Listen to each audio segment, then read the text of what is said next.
Assalamualaikum warahmatullahi wabarakatuh. Sahabat dan mitra sejati RSUD Panembahan Senopati Bantul. Berjumpa kembali dengan saya Wiji Hastuti dalam acara Warta Paseban. Warnaning Carito RSUD Panembahan Senopati Bantul. Nah, dalam kesempatan kali ini kita hadir dalam rangka Hari Keselamatan Pasien Sedunia atau World Safety Patient Day yang jatuh pada tanggal 17 September. Baik, pada kesempatan kali ini kita sudah menghadirkan narasumber yang super spesial. Beliau adalah Dr. Bagus Andi Pramono, SPJP. Selain sebagai dokter spesialis jantung, beliau juga sebagai ketua subkomite keselamatan pasien di RSUD Panembahan Senopati Bantul. Mari kita sapa beliau. Assalamualaikum Dr. Bagus. Waalaikumsalam Dr. Biji. Sehat Ji Dok Ji? Alhamdulillah. Sehat-sehat sekali. Baik Dok, pada kesempatan kali ini pertemuan kita kali ini akan membahas mengenai Hari Keselamatan Pasien Sedunia yang jatuh pada tanggal 17 September Ji Dok Ji. Oh Ji. Nah, untuk itu dokter, patient safety-nya di RSUD Panembahan Senopati sendiri seperti apa sih Dok? Mungkin bisa diceritakan sedikit Dokter. Oh iya, terima kasih ya Dr. Wiji. Untuk keselamatan pasien ya atau patient safety di rumah sakit kita itu memang kita ini menurut sejarahnya dulu ya. Kita mulai tahun 2009, mungkin Dr. Wiji belum sampai sini ya, mungkin belum lahir waktu itu ya. Nah, sampun dokter. Nah itu tahun 2009 waktu itu kita mulai dengan suatu tim keselamatan pasien rumah sakit yang waktu itu adalah kita mengelola insiden keselamatan pasien saja. Ya, waktu itu sangat susah sekali Dok untuk mengelola insiden ini karena sebagian besar teman-teman belum sadar bahwa keselamatan pasien itu penting dan kita tidak perlu menyembunyikan segala sesuatu yang berhubungan dengan insiden keselamatan pasien ya. Seperti kita ketahui bahwa insiden keselamatan pasien kan ada banyak ya. Ada KTD, ada sentinel, ada macam-macam lah ya, yaitu nanti beda sendiri ya kalau yang seperti itu. Nah kemudian akhir-akhir ini kita digabungkan dengan komite mutu ya, sehingga kita menjadi salah satu subkomite dalam komite mutu dan keselamatan pasien, karena memang itu menjadi suatu kepentingan ya dalam sebuah akreditasi rumah sakit bahwa mutu itu pasti berhubungan dengan keselamatan pasien rumah sakit.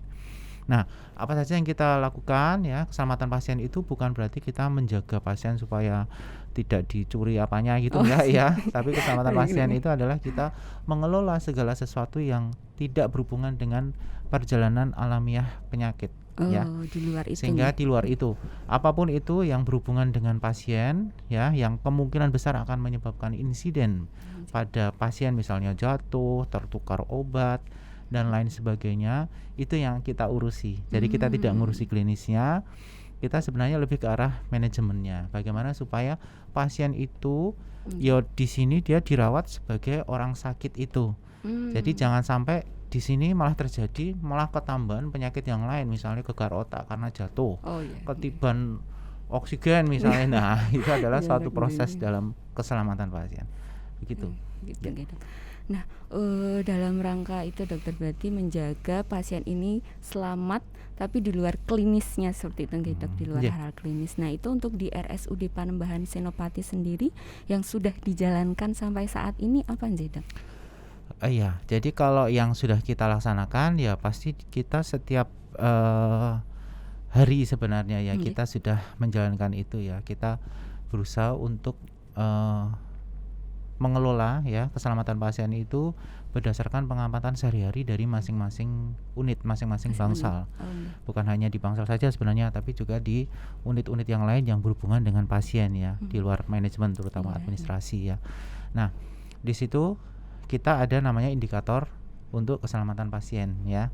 Itu ada di akreditasi rumah sakit, jadi SKP 1 sampai SKP 6 ada di situ ya. Bagaimana caranya supaya mencegah pasien tidak jatuh, supaya tidak tertukar identifikasinya ya, tidak terbawa oleh orang lain ya, foto ronsennya dan lain sebagainya. Itulah yang kita kelola selama ini. Kemudian selain itu juga kita mencegah supaya tidak terjadi kesalahan atau insiden yang terulang ya kembali. Misalnya ini sekarang pasien jatuh nih ya. Bukannya jatuh ya sudah kayak gitu aja kita tolong terus kita bangunkan, enggak. Tapi yang paling penting adalah kita mulai mengelola bagaimana caranya supaya pasien ini tidak jatuh. Sehingga keluarlah yang namanya skala risiko pasien jatuh. Misalnya pada dewasa dia pakai MORS ya, kemudian anak pakai Humpty Dumpty dan lain sebagainya.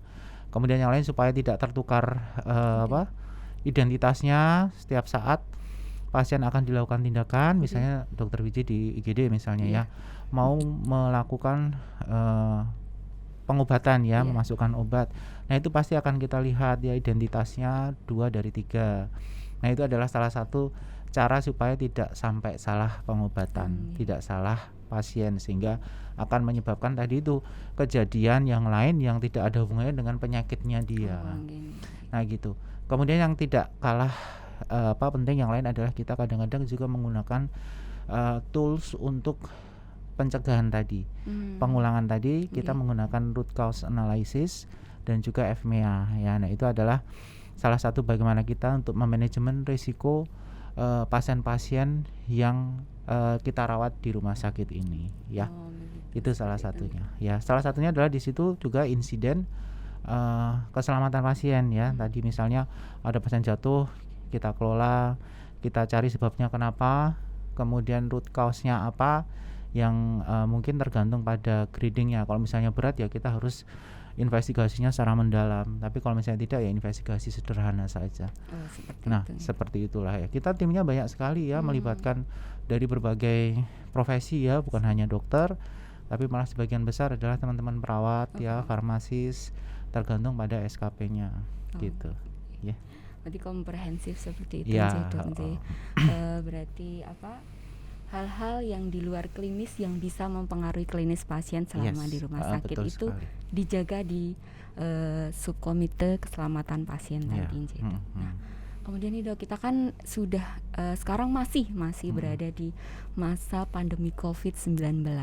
Untuk patient safety-nya sendiri apakah ada perubahan dokter? Mungkin kerennya itu apakah ada adaptasi new normalnya seperti itu Dok di RSUD Panembahan Senopati? Ya, terima kasih. Itu untuk data-data untuk patient safety ya, terutama pada terjadinya insiden atau apa memang terjadi penurunan ya. Penurunan seperti itu mungkin karena menurut saya adalah pada saat ini kan kita sedang terjadi pergerakan banyak SDM ya kan. Misalnya perawat yang tadinya bertugas di sini karena ditutup karena ada COVID kemudian dimasukkan ke dalam bangsal yang lain ya. Sehingga petugas-petugas tersebut kan sudah mengalami rotasi ya. Kadang-kadang memang kemudian itu yang sangat mengganggu kita yang di internal lapangan ya. Tapi kita berusaha sekuat tenaga bahwa setiap 3 bulan kita tetap melakukan upaya-upaya untuk mencegah supaya insiden-insiden itu juga tidak terjadi ya. Sambil berupaya maksimal supaya petugas walaupun baru di suatu tempat kita juga tetap melakukan encouragement kepada mereka ya, supaya mereka juga memberikan semangat kepada mereka bahwa mereka tetap melakukan pelaporan insiden tersebut ya. Memang terjadi penurunan bukan penurunan insiden tapi penurunan pelaporan insiden ya. Karena tadi itu mungkin karena SDM-nya banyak yang berputar. Tapi secara umum yang kita lihat adalah ada perbaikan ya, itu adalah yang sesuatu yang bisa kita petik hikmahnya ya di dalam pandemi ini. Ternyata sekarang kemauan petugas kesehatan ya, terutama para dokter ya dan petugas kesehatan yang lain itu untuk cuci tangan ya, hand hygiene itu sangat bagus sekali ya. Karena dulu susah sekali seperti itu. Paling tinggi oleh sekitar 65%, 75%. Tapi sekarang di atas 90% ya. Jadi salah satunya itu ya supaya tidak terjadi cross infection, itu bagus ya. Tapi kalau kejadian jatuh, kemudian insiden untuk tertukar identitas ya, kemudian penyuntikan ya, penyuntikan obat atau pemberian pemain medication itu tidak terlalu banyak berubah secara persentase ya. Begitu. Jadi ya itu tadi yang kita underline adalah hand hygiene-nya jadi jauh lebih bagus dibandingkan biasanya. Gitu. Karena masing-masing sekarang sadar gitu, Sadar, karena merabaknya COVID-19 ini, jadi mau tidak mau gitu ya, para iya, nakes ini mulai mm-mm. mau tidak mau harus sering melakukan hand hygiene Iya, tentunya, betul dokter. sekali. Nah, Hari Keselamatan Pasien Sedunia ini diperingati setiap tahunnya ya dok ya. Nah, setiap tahunnya itu pasti ada temanya sendiri-sendiri dok. Mungkin bisa diceritakan dok, untuk tahun ini temanya seperti apa dok? Oh iya. Jadi sebenarnya World Patient Safety Day itu kan dimulai tahun 2019 ya. Nah, 2020 kemarin kita adalah ke arah nakesnya ya, karena safe nakes ya, nakes yang baik, profesional kesehatan yang sehat, yang aman, itu adalah awal dari patient safety ya. Itu adalah paramount sekali ya, sehingga pada saat tahun kemarin kita melakukan survei ya kepada karyawan ya, supaya apakah mereka sudah merasa aman dan nyaman di lingkungan rumah sakit walaupun ada pandemi ini ya, COVID-19. Nah, untuk tahun ini kita yang dari WHO, tema besarnya adalah tentang safe maternal and newborn care ya. Jadi memang lebih ke arah bagaimana cara kita untuk berkontribusi dalam rangka menurunkan angka kematian ibu. Tapi kita ketahui bersama ya bahwa angka kematian ibu dan juga newborn ya itu masih cukup tinggi, apalagi di Kabupaten Bantul ya. Ditambah dengan COVID ya, PR besar ya dok ya. PR besar sekali di sini ya, sehingga alhamdulillah ini sesuai dengan cita-cita dari pemerintah kabupaten juga, bahwa untuk menurunkan angka kematian ibu ya. Di situ karena sangat tingginya tadi, maka salah satu caranya adalah kita berusaha untuk membuat lingkungan atau environment yang membuat pasien tersebut juga aman ya dan nyaman selama persalinan. Ya. Jadi selama proses kehamilan sebenarnya sudah merupakan awal dari bagaimana cara kita untuk menata laksana pasien tersebut ya. Untuk itu nanti akan kita adakan juga acara untuk itu ya. Ada webinar untuk umum ya, bagaimana cara menata laksana pasien atau kehamilan yang anti galau ya, kata Dokter Tritia besok ya. Nah, tugas kita yang di sini sesuai dengan tema besar Patient Safety Day tahun ini adalah ya tadi itu, kita berusaha untuk memastikan bahwa pasien-pasien tersebut sesuai dengan standar kita, terutama adalah pada wanita-wanita yang melahirkan di sini, itu akan lebih kita berikan perhatian lebih khusus lagi, supaya tidak terjadi kejadian misalnya pasien meninggal karena ya tidak ada hubungannya dengan penyakitnya, tidak ada berhubungan dengan persalinannya, tidak ada hubungan dengan emergency case pada saat dia persalinan ya. Tapi ya gitu tadi, selain dia aman di sini, ditangani oleh SDM yang jempolan ya. Kita mempunyai SPUG yang cukup banyak sekarang ya. Sekarang kita punya berapa? 4 ya. Mungkin nanti sebentar lagi kita akan ada 5. Nah, itu dari sisi klinisnya. Tapi dari sisi manajerialnya, dari sisi manajemen untuk patient care-nya, kita juga berusaha sekuat tenaga supaya tidak terjadi hal-hal yang tidak kita inginkan pada ibu dan bayi ya. Misalnya bayi jatuh pada saat IMD kan sering ya kayak gitu ya. Bukan sering ya, tapi pernah seperti itu ya. Pasien tertukar ya, harusnya dia di IC kemudian dimasukkan harusnya dia tidak di IC kemudian dimasukkan ke OK. Itu pernah terjadi seperti itu ya. Di tempat lain, bukan di tempat kita ya. Jadi tidak akan ada lagi sinetron anak yang tertukar itu sih dok. Apa ya itu sinetron itu apa ya? Ya, saya rasa itu yang kita laksanakan adalah yang simpel-simpel saja, yang berusaha untuk meyakinkan bahwa ibu hamil itu aman selama melahirkan di sini. Gitu. Iya, soalnya juga setelah pandemi ini banyak sekali pasien, terutama ibu hamil itu juga takut seperti itu dok, untuk ke rumah sakit seperti itu. Mungkin bukan berkaitan dengan kehamilannya, tapi takut nanti kalau kena COVID bagaimana seperti itu. Jadi di luar kondisi kehamilannya seperti itu. Iya betul sekali ya. Padahal ya kita juga harus mengeduket juga ya kepada pasien bahwa sebenarnya di rumah sakit itu kita selalu pakai APD, ya kan, APD-nya lengkap. Apalagi dokter Wiji di UGD itu kan sudah berukut ya, seperti astronot seperti itu, ya setiap 2 jam ya. Nah itu kan juga sudah merupakan suatu cara bagi kita ya. APD yang lengkap itu adalah bagaimana cara kita supaya melindungi diri sendiri, tapi juga melindungi pasien lain supaya tidak mendapatkan cross infection karena petugas kesehatan gitu kan. Jadi PPI-nya jalan ya, tapi juga hal-hal yang lain yang juga harus dibutuhkan, antara lain adalah nakesnya juga harus safe, itu juga kena gitu. Ya. Banyak sekali sebenarnya acara-acara kita ya. Salah satunya adalah ini ya, Paseban Warto Paseban ya, dan itu adalah salah satu acara kita supaya kita juga lebih aware ya pada keselamatan pasien ini di rumah sakit. Kemudian kegiatan-kegiatan lain mungkin nanti akan kita share juga ya.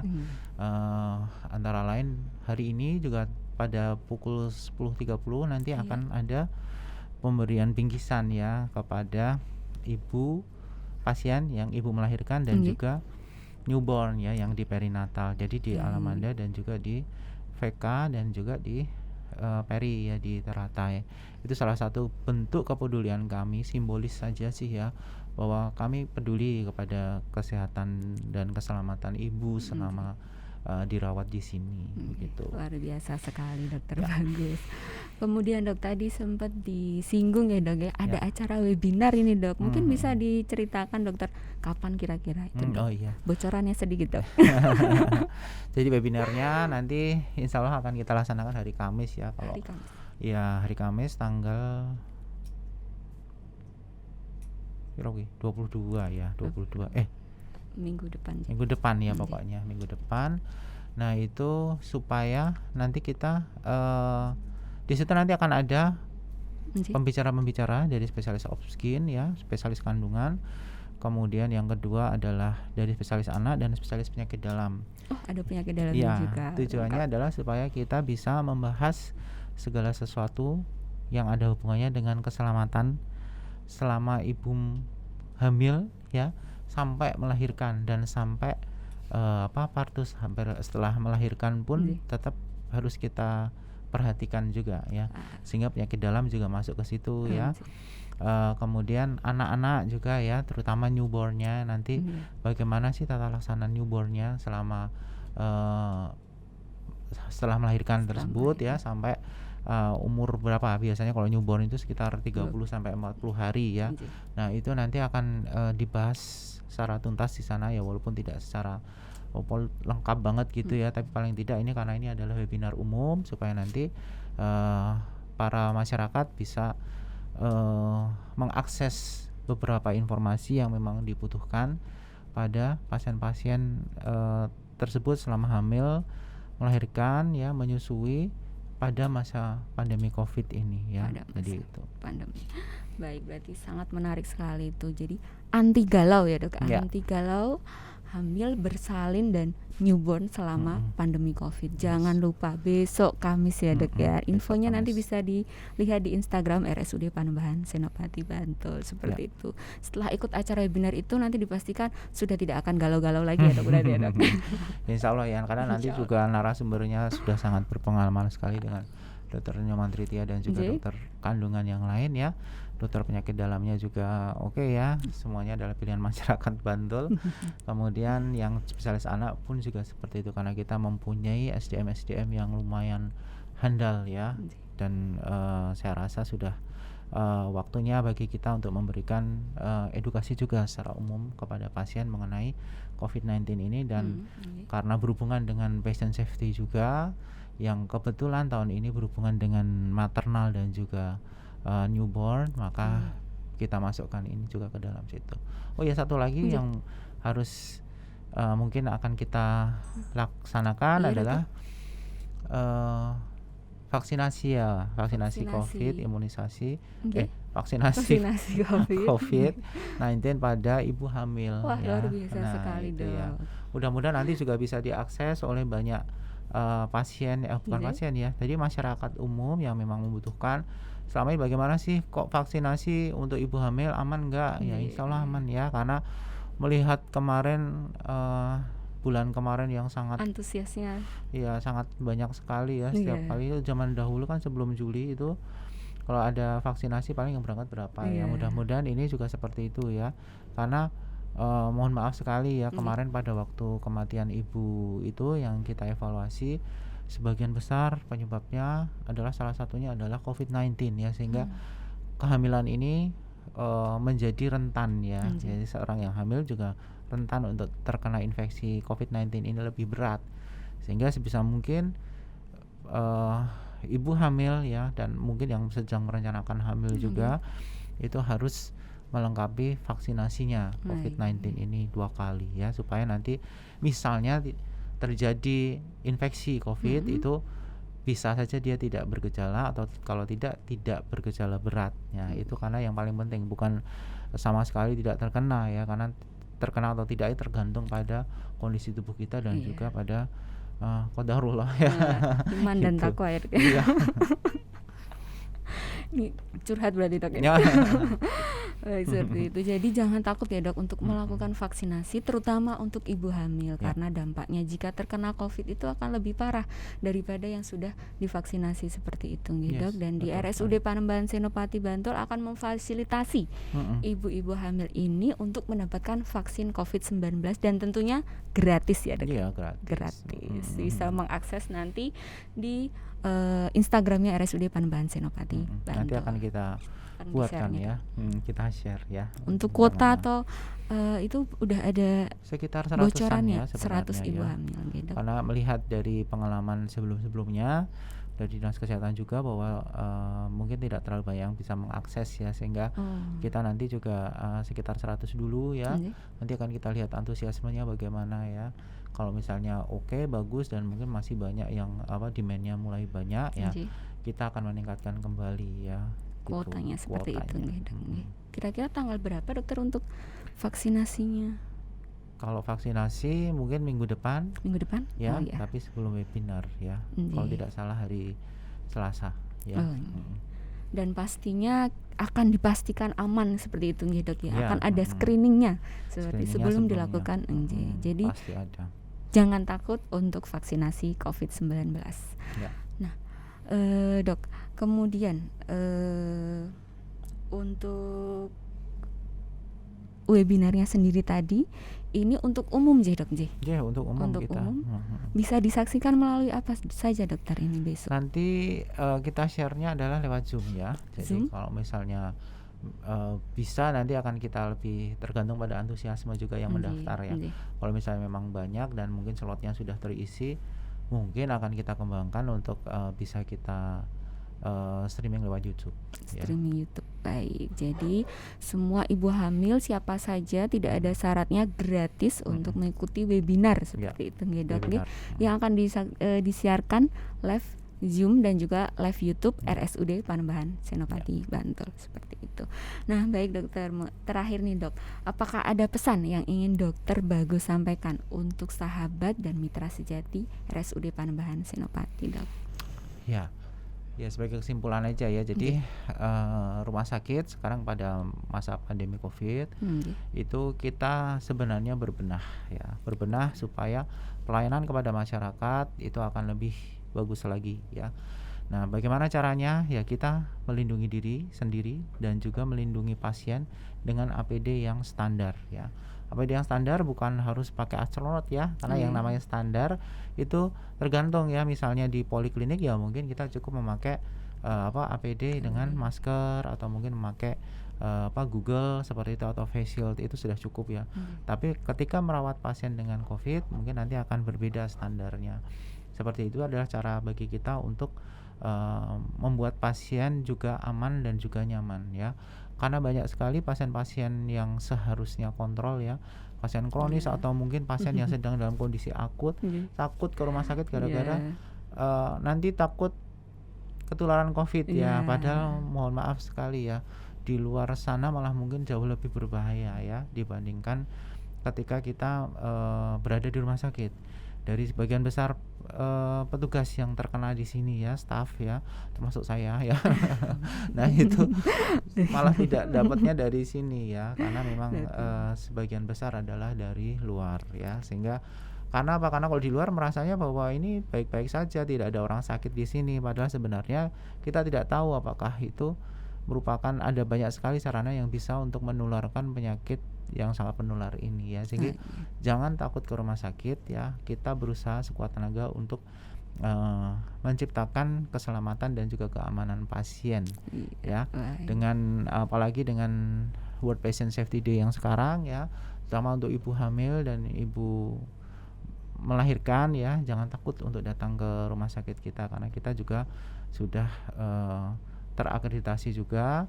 Kita juga akan membangun kembali ruang ponek ya. Jadi ruang ponek itu kan baru akan dibangun ya, 3 lantai, nanti itu sangat lengkap sekali, karena itu semuanya akan terpadu di situ ya, sehingga nanti keselamatan dan juga keamanan pasien juga akan jauh lebih terjaga. Mohon doanya juga ya. Amin, semoga lancar. Jadi jangan takut untuk mengakses layanan kesehatan di RSUD Panembahan Senopati Bantul. Begitu ya Dok ya? Baik itu di Poli ataupun di IGD tentunya. Kalau di IGD sepertinya sudah tidak takut lagi nih Dok. Kalau zaman dulu semuanya ditutup ya. Jadi sekarang semua sudah dibuka, dan insya Allah juga standarnya juga akan beda ya, karena sekarang kita juga jauh lebih siap untuk itu. Sudah melalui tahap monitoring dan evaluasi berkali-kali tentunya Dok. Baik, terima kasih kepada Dokter Bagus untuk waktu dan sharing ilmunya hari ini. Sama-sama, Dokter. Dokter Sampai Wiji. jumpa di lain kesempatan ya Dok ya. Sehat selalu Dokter Bagus dan keluarga tentunya Dokter. Sama-sama ya. Nah, demikian tadi sahabat dan mitra sejati RSUD Panembahan Senopati Bantul. Banyak sekali informasi berharga yang dapat kita ambil dari sharing bersama Dr. Bagus Andi Pramono SPJP hari ini. Saya minta maaf jika ada salah kata. Sampai jumpa di Warta Paseban selanjutnya. Selamat Hari Keselamatan Pasien Sedunia. Jangan takut ke rumah sakit. Saya Wiji Hastuti undur diri, dan wassalamualaikum warahmatullahi wabarakatuh. Waalaikumsalam warahmatullahi wabarakatuh.